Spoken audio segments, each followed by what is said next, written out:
The right question. In the soft glow of dawn, Emily sat on her front porch, the wooden deck warmed by the morning sun, her legs tucked beneath her on the couch that had become her makeshift summer writing nook. With a notepad resting on her lap, she scribbled fervently, the skeleton of her story taking shape beneath her pen. This was her sacred time, where the whispers of her characters grew into dialogue, and the bones of her plot were fleshed out with the muscle of conflict and the skin of setting. The ringing phone was an unexpected intruder, shattering the morning's tranquility. Emily glanced at the caller ID. Mom. Her heart hitched.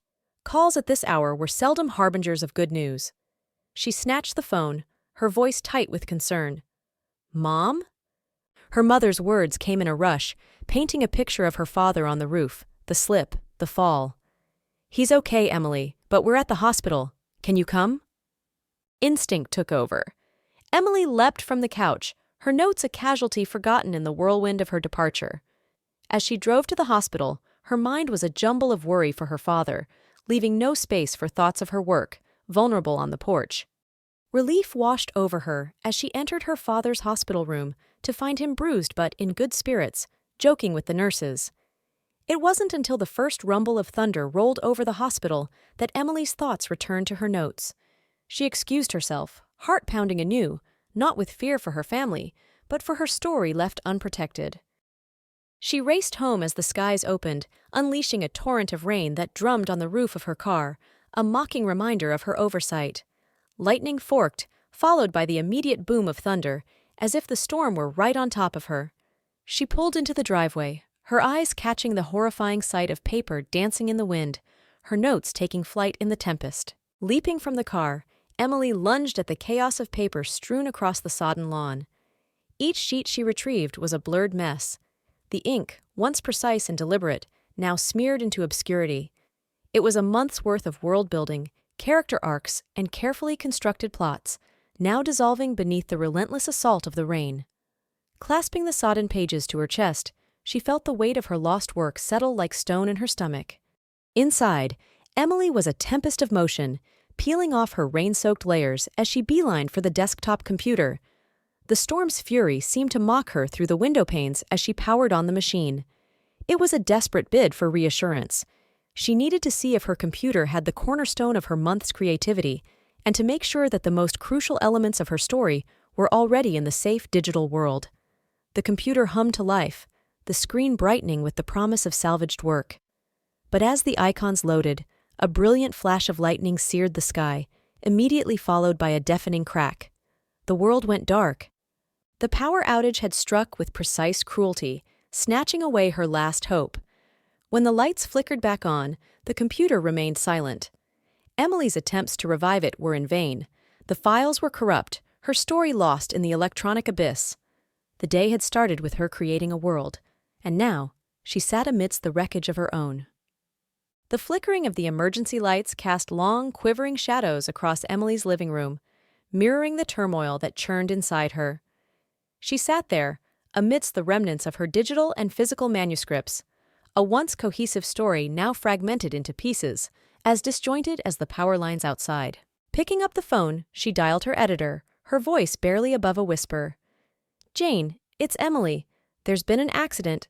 My work, it's gone. All of it." On the other end of the line, there was a pause, the kind that stretches like a tightrope over an abyss of disappointment. "Emily, we can push the deadline, but not indefinitely. I know you can do this. You're one of the best." Jane's voice was a blend of professionalism and concern, a lifeline thrown across the void. With a heavy heart, Emily hung up.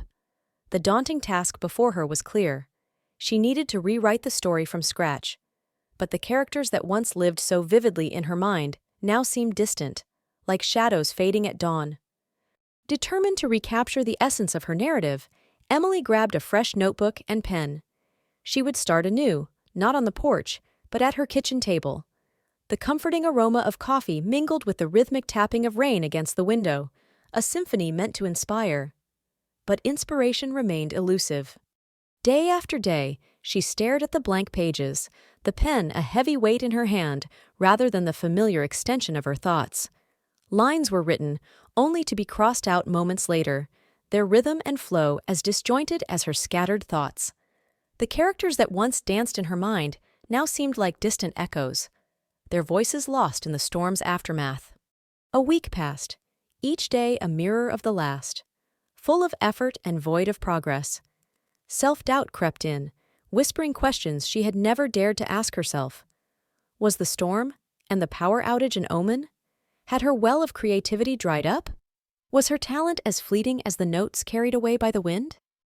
In a bid to escape the oppressive silence of her home, Emily ventured outside, her steps aimless until they led her to a local coffee shop. The clamor of the crowded cafe was a stark contrast to the quiet of her kitchen. She found a corner seat, her MacBook open before her, a blank canvas awaiting a brushstroke of genius. The cacophony of conversations around her blended into a tapestry of everyday life. Snippets of dialogue floated by. A teenager lamenting a failed test, a couple debating over a movie, a barista sharing a secret recipe. None of it seemed relevant until a fragment of a conversation struck her like a lightning bolt. And that's when I realized it wasn't about finding the right answer, it was about asking the right question, said a woman at the next table, her words slicing through the noise. Emily's usual routine, once a haven for her creativity, had turned into a series of hollow rituals. The words of the stranger in the coffee shop echoed in her mind. It wasn't about finding the right answer, it was about asking the right question. The phrase haunted her, a puzzle to be solved. She spent the next 3 days in a reflective state, visiting her usual spots, the porch where her notebook had once been soaked, the kitchen table that had become her new, unproductive workspace, and even the silent expanse of her living room. In each space, she replayed the stranger's words, turning them over in her mind like a key searching for the right lock. What was the right question? Had she been asking the wrong ones all along? Her characters, once so vivid in her imagination, now seemed like shadows, waiting for the right question to bring them back to life. Compelled by a mixture of frustration and hope, Emily found herself back at the coffee shop, the murmur of conversations enveloping her like a familiar blanket. The barista, a young man with an easy smile, recognized her immediately. "Back for some inspiration?" he asked cheerily as he prepared her coffee. Emily hesitated before responding. "Actually, I'm looking for the right question." The barista paused, his expression shifting to one of mild amusement. "The right question? That sounds pretty deep. But sometimes it's not about finding some grand, life-altering question. Sometimes it's just about figuring out what you need to ask next, the simple things that get you moving again." His words, casual and unassuming, struck a chord in Emily. It wasn't about profound existential questions. It was about the next step, the next part of her story. What did her characters need next? What did her story need to move forward? Thanking the barista, she settled into her corner with her laptop. She thought about her characters, about where they had been before the storm, and where they needed to go now. The right question wasn't grand or complex, it was simple and essential. With this realization, Emily began to type, her story unfolding with a newfound clarity. The right question had been there all along, waiting for her to ask it. Emily's fingers found a rhythm on the keyboard, each tap a heartbeat in the resurrection of her story. The simple, essential question the barista had unknowingly gifted her with was now the compass guiding her narrative. As she typed, her characters began to emerge from the fog, vibrant and alive, each one eager to tell their part of the story.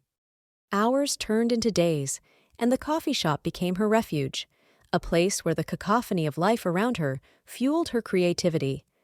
The aroma of freshly brewed coffee, the snippets of conversations, and even the clatter of dishes became the soundtrack to her writing. The barista's casual greeting each morning became a symbol of her newfound routine, a stark contrast to the lonely hours she'd spent staring at blank pages. The story that took shape on her screen was different from the one she had originally envisioned. It was deeper, more nuanced, born from the chaos of lost work and the struggle to find meaning in the aftermath.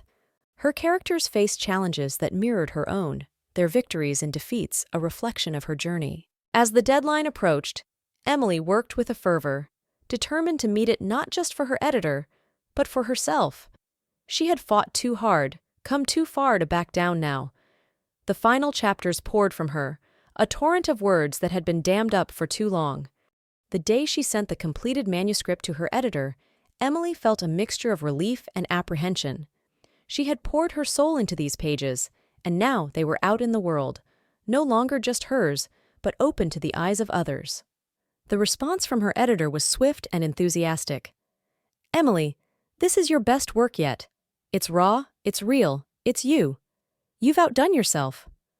Sitting at her table in the coffee shop, surrounded by the hum of life, Emily allowed herself a small, satisfied smile. She had not only found the right question, but had also answered it in a way she never thought possible. Her story, born from adversity, had become a testament to resilience, a testament to the power of asking the right question and the magic that unfolds when you dare to seek its answer. If you're eager for more stories like this, subscribe to our channel now.